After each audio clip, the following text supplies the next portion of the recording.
Good morning, this is Kris Shoemaker, also known as Yehudah ben Shomeyr, and you're listening to Coffee with Kris, the time of the day where we share a cup of coffee and share a bit of the Word of God. All right, this is Wednesday, our fourth Sidra, our fourth Aliyah of our Torah portion of Shoftim, which means judges.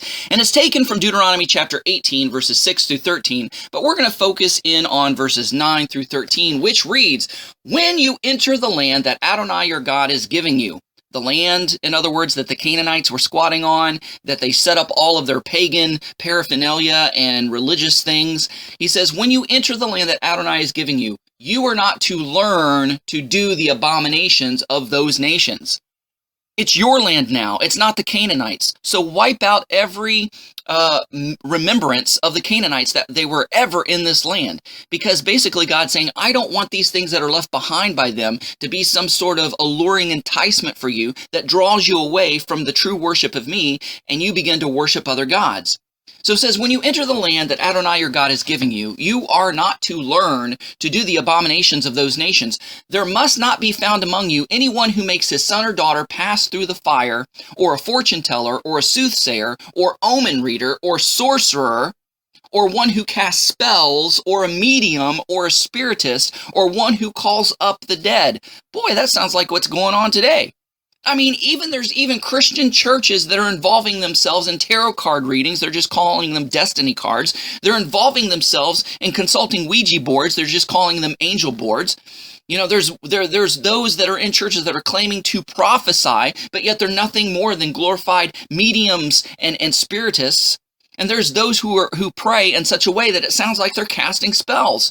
Paganism has infiltrated the church, and it wanted to infiltrate Israel, and God was warning them and saying, don't do this, don't allow this to happen.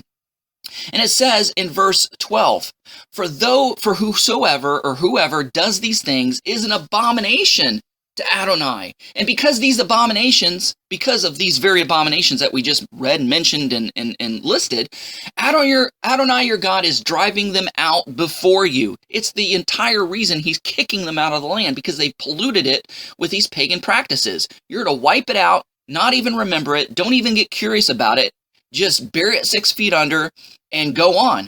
Verse 13, you are to be blameless before Adonai your God.